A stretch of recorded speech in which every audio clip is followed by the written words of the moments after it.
دوسرا لیٹر آ گیا تو سوال یہاں یہ پیدا ہوتا ہے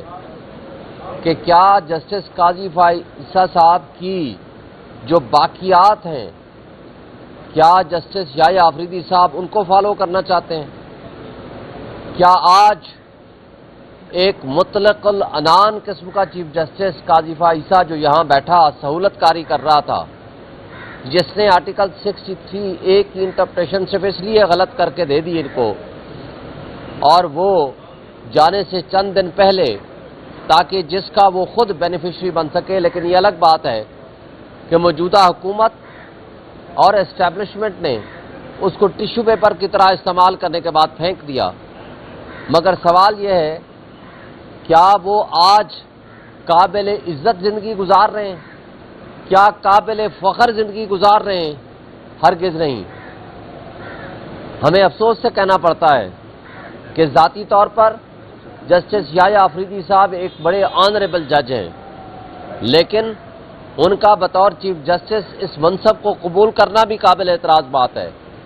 لیکن اس سے زیادہ قابل اعتراض بات ان کا کمیٹی کے فیصلے کو نہ ماننا اور فل کورٹ بنا کے اس کانسٹیٹیوشنل پٹیشن کو نہ لگانا ہے۔ اور آج ہم یہ سمجھتے ہیں کہ آج کا جوڈیشل کمیشن کا اجلاس کورم نان جوڈس ہے، یہ ہو نہیں سکتا،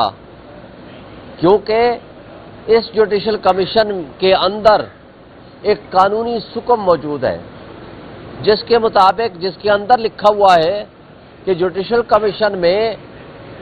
آئینی بینچ کا سربراہ بیٹھے گا۔ اب آئینی بینچ تو بنے نہیں ہیں، تو جب تک وہ کانسٹیٹیوٹ نہیں ہوگا جوڈیشل کمیشن کی تکمیل ہی ممکن نہیں ہو سکتی۔ تو جب اس کی تکمیل ہی ممکن نہیں ہے تو آج کا اجلاس بلایا جانا کسی صورت آئین کی روح کے مطابق نہیں ہے، یہ آئین کی روح کے خلاف ہے۔ لیکن اس کے باوجود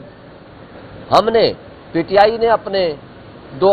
افراد نامزد کیے تاکہ اپنا موقف سامنے لایا جا سکے۔ میں سپریم کورٹ کے تمام جج صاحبان سے یہ گزارش کرتا ہوں، یہ اپیل کرتا ہوں کہ آپ نے قسم اٹھا رکھی ہے، آپ نے اوتھ لے رکھا ہے پاکستان کے آئین کو پروٹیکٹ کرنے اور پریزرو کرنے کا، تو لہذا آپ پابند ہیں کہ یہاں جو غیر آئینی چیزیں چل رہی ہیں، جس طرح غیر آئینی یہ ترمیم کی گئی اور غیر آئینی ترمیم جو کہ سب کی آنکھوں کے سامنے ہے، ایک طرف تو لوگوں کو اٹھا کے اغوا کر کے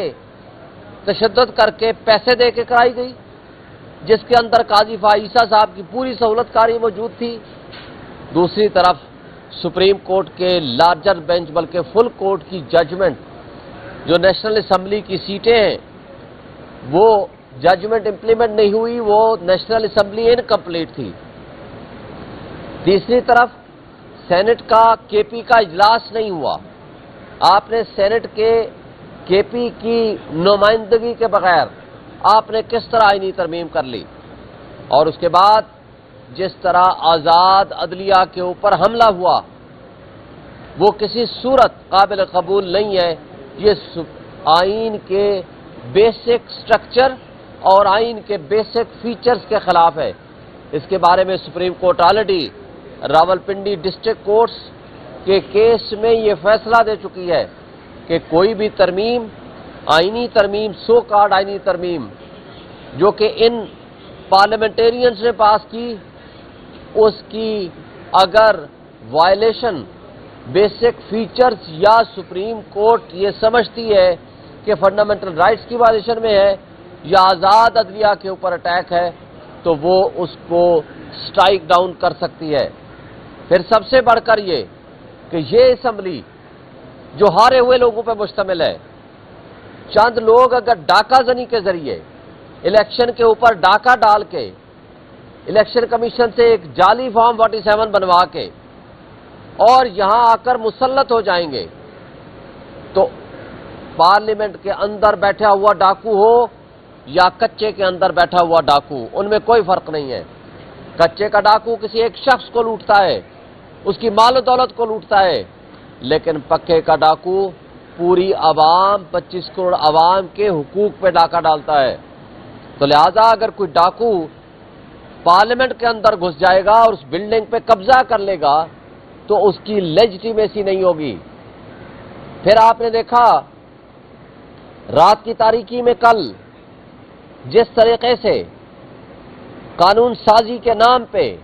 ایک اور ڈاکہ ڈالا گیا، جو 6 بل پاس کرائے گئے،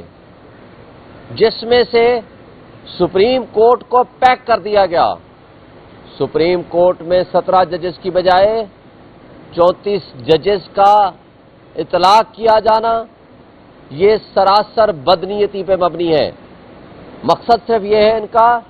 کہ ان کو پتہ ہے کہ یہ انڈیپینڈنٹ ججز بیٹھے ہوئے ہیں سپریم کورٹ میں، یہ ان کی خواہشات کی تکمیل نہیں کریں گے۔ اب ان کے مد مقابل اتنے ججز اس میں بھر دو، اتنی تقسیم پیدا کر دو کہ اپنی مرضی کے ججز کو یہاں لا کر کے پھر ان سے اپنی مرضی کے فیصلے لیے جا سکیں۔ اور بہانہ اور ڈرامہ کیا کرتے ہیں کہ جناب پینڈنسی زیادہ ہے۔ ابھی موجودہ جو چیف جسٹس صاحب آئے ہیں اور سپریم کورٹ بیٹھی ہے، آپ کو یاد ہوگا کہ یہ پینڈنسی قاضی فائزہ صاحب نے جان بوجھ کے بڑھائی تھی، چونکہ وہ 6 کیسز لگا رہے تھے، اور آج سپریم کورٹ میں 30 کیسز ہر بینچ میں لگے ہوئے ہیں۔ اگر اگلے 6 مہینے میں یہ کیسز ختم ہو جاتے ہیں تو مجھے بتائیں کہ جو 17 مزید ججز آپ نے بٹھانے ہیں، ان کی تنخواہیں میری آپ کی جیب سے جائیں گی، ان کی پینشن آپ کی میری جیب سے جائے گی، اور ان کو ہمیشہ کے لیے ان کے مرنے کے بعد ان کی بیوہ کو، ان کے بچوں کو پینشن ہم نے بلینز آف روپیز دینے ہیں۔ اور یہ پبلک ایکسچیکر کے اوپر بوجھ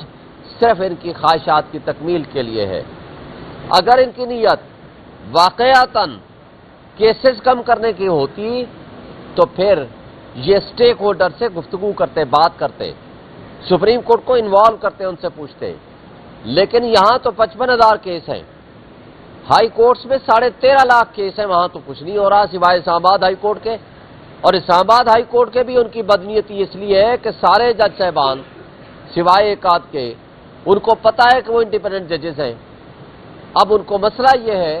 کہ وہاں اپنے مرضی کے ججز لگائیں اور ان کے پاس کیس فکس کرا کے اپنی مرضی سے فیصلے لیں۔ اور اسی طرح جو لوور جوڈیشری ہے، 22.5 لاکھ مقدمات ہیں ان کے پاس، وہاں تو ان کو کچھ نظر نہیں آتا، وہاں ججز کی تعداد بڑھائیں، تو لہذا یہ ایک فراڈ ہے جو یہ کرنے جا رہے ہیں۔ اور دوسری طرف چیف آف آرمی اسٹاف اور تمام سروسز چیف کی مدت ملازمت کو 3 سال سے 5 سال کر دیا گیا۔ پھر نہ صرف 3 سے 5 سال کیا بلکہ اس کو ایکسٹینڈیبل رکھا کہ اگلے 5 سال کے لیے بھی ان کی ایکسٹینشن ہو سکتی ہے۔ اور پھر اسی طرح جو 64 ایئرز کی ایج رکھی گئی تھی کہ 64 سال آخری حد ہوگی، اس کے بعد یہ ریٹائر ہو جائیں گے، اس کو بھی ہٹا دیا گیا۔ تو یہ میں سمجھتا ہوں کہ یہاں صرف سویلین مارشل لاء نہیں، بدترین قسم کا مارشل لاء لگانے کی انہوں نے سرٹیفکیٹ دے دیا ہے اس کٹ پتلی پارلیمنٹ نے، اس ڈاکے کے ذریعے وجود میں آنے والی اس پارلیمنٹ نے جس نے یہ ظلم 25 کروڑ عوام پہ کر دیا ہے۔ اب یہ بادشاہت ہے، یہ کنگشپ ہے، سپر بادشاہ آپ نے بنا دیا ہے ایک ادارے کے سربراہ کو، بجائے اس بات کے کہ آپ پارلیمان کو مضبوط کرتے، آپ یہاں ملک کے بنیادی انسانی حقوق کی پامالی جو ساری دنیا کے سامنے ہو رہی ہے اس کے لیے کوئی آواز اٹھاتے، جو یہاں جمہوریت کا مطلب حق کے حکمرانی عوام کا ہونا چاہیے ان کو دینے کی بجائے آپ نے یہاں اپنے آپ کو کٹ پتلی ثابت کیا۔ نہ صرف آپ ہیں بلکہ آپ نے یہ ثابت کیا ہے۔ تو ہم سمجھتے ہیں کہ ان حرکتوں سے کبھی بھی نہ آپ اقتدار میں زیادہ دیر رہ سکیں گے اور نہ ہی عوام آپ کو اس کو قبول کرے گی۔ آخری جو انصاف کا فورم باقی بچ گیا ہے، آج یہ کٹ پتلی ان کے اوپر حملہ آور ہیں، اس سپریم کورٹ کے حملہ آور ہیں، تاکہ اپنے مرضی کا نظام انصاف قائم کر سکیں اور پھر ان کے ذریعے سے اپنی مرضی کے فیصلے لے سکیں۔ تو میں آپ کو وارن کرتا ہوں، اس کا نقصان سوائے انتشار کے، سوائے افراتفری کے، سوائے لوگوں کے اندر مایوسی پیدا کرنے کے کوئی فائدہ نہیں ہوگا۔ اب میں عوام سے مطالبہ کرتا ہوں کہ آپ اٹھیں، آپ اپنے حقوق کے لیے اٹھیں،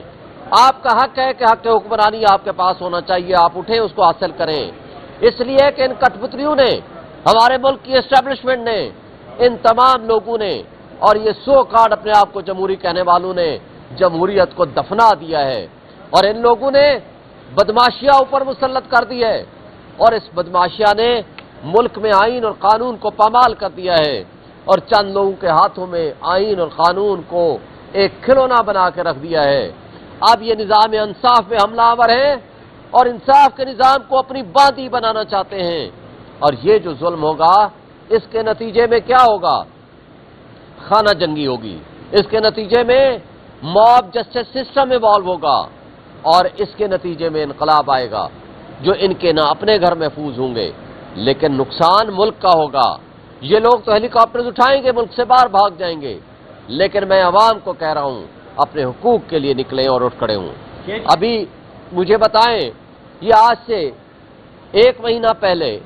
جب انتظار پنجوتا نے عمران خان کے فوکل پرسن نے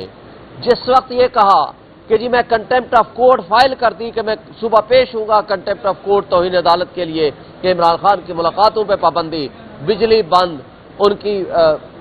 ایکسرسائز بند، باہر کوئی نہیں نکال سکتے، کوئی ملاقات نہیں ہو سکتی، تو اس کو شام کو اٹھا لیا گیا، اس اسلام آباد سے اٹھایا گیا۔ مجھے بتا دیں کدھر ہے CCTV کیمرے؟ اٹارنی جنرل صاحب نے آ کر کہا کہ جی 24 گھنٹے میں رہا ہو جائے گا، ٹریس ہو چکا ہے۔ پھر آپ نے جو اٹک میں ڈرامہ دیکھا، وہ جو پولیس ڈرامہ کر رہی ہے، وہ پوچھتا ہے پولیس والا کہ تمہارا نام کیا ہے؟ وہ ہے انتظار، وہ آگے سے خود کہتا ہے جی انتظار حسین صاحب ہیں، تو کیسے اس کو پتہ چل گیا تھا؟ یہ سارے ڈرامے بند کریں، اس ملک کو قانون اور آئین کے مطابق چلنے دیں، اس کو میاں مار مت بنائیں۔ آپ جب تک ملک میں رول آف لا قائم نہیں کریں گے، جب تک ملک میں جمہوریت قائم نہیں کریں گے، تو اسی طرح جو آج بلومبرگ کی رپورٹ آئی ہے، آپ کو پتہ ہے سارے دوستوں کو، آپ کا جو ٹیلنٹ ہے، آپ کا جو پڑھا لکھا نوجوان ہے، یا وہ ملک چھوڑ کے چلا گیا ہے یا وہ ملک چھوڑ کے بھاگنا چاہتا ہے، اور آپ کا سرمایہ کار آپ کا پیسہ یہاں سے لے کے ملک سے باہر بھاگ رہا ہے۔ خدا کے لیے اس ملک کے 25 کروڑ عوام پہ ترس کھائیں اور یہاں لوگوں کو رہنے کا حق دیں اور اس ملک کو رہنے کے قابل بنائیں۔ شکریہ۔ جی سوال تھا آپ کا۔ اچھا شیر شاہین صاحب یہ بتائے گا کہ آج جو جوڈیشل کمیشن کا اجلاس ہو رہا ہے اس میں کیا پاکستان تحریک انصاف شامل ہوگی، اور اگر شامل ہوتی ہے تو پھر عمران خان کا جو بیانیہ تھا 26ویں آئینی ترمیم کے اس پر کہ ہم اسے نہیں مانتے تو اس کو ایکسیپٹ کرنے کے متعلق نہیں ہے؟ دیکھیں ہم آپ کو ایک بات بتانا چاہتے ہیں، ہم آج اس لیے شامل ہو رہے ہیں کہ وہاں ہم اپنا آبجیکشن ریز کر سکیں۔ آپ کا سوال دوسرا ہوگا کہ پھر ہم پارلیمانی کمیٹی میں کیوں نہیں بیٹھے تھے جو چیف جسٹس کی تعیناتی کر رہی تھی؟ دیکھیں پارلیمانی کمیٹی کے اندر ہمارے 3 ووٹ تھے اور وہاں 3/4 میجارٹی سے فیصلہ ہونا تھا۔ 8 بندے گورنمنٹ کے پیپلز پارٹی اور MQM اور مسلم لیگ نون کے آلریڈی بیٹھے ہوئے تھے، فیصلہ ان کے ہاتھ میں تھا، انہوں نے کیا۔ کامران مرتضیٰ گیا، اس نے آبجیکشن کیا، کیا ہوا؟ وہ آلریڈی فیصلہ کر چکے تھے تو ہم نے اس کو نہیں قبول کیا کہ ہم نہیں جائیں گے، لیکن ہم اس میں انڈر پروٹیسٹ بیٹھ رہے ہیں۔ انڈر پروٹیسٹ اس لیے بیٹھ رہے ہیں کہ ہم سپریم کورٹ کے ججز کا بھی ضمیر جگانا چاہتے ہیں کہ آپ کی بھی ذمہ داری ہے، ہماری بھی ذمہ داری ہے کہ ہم اس ملک میں ہونے والے ظلم کو روک سکیں۔ اگر ہم کوئی اپنا رول ادا کر سکتے ہیں تو اس لیے ہم نے اپنے نمائندے بھیجے ہیں اور انشاءاللہ وہ پوری طرح بھرپور نمائندگی کریں گے، اور میں یہ سمجھتا ہوں کہ سپریم کورٹ کے ججز کو اور اپنا اس وقت رول ادا کرنے کی ضرورت ہے جو کہ ان کو کرنا چاہیے۔ اگر وہ نہیں کریں گے تو پھر یہ سوچ لیں کہ جسٹس قاضی فائزہ کچھ زیادہ دور نہیں ہے، تو اس کا جو انجام ہوا ہے تو پھر جو جج اس طرح ناانصافی کے فیصلے کرے گا اس کا انجام شاید اس سے بھی بدتر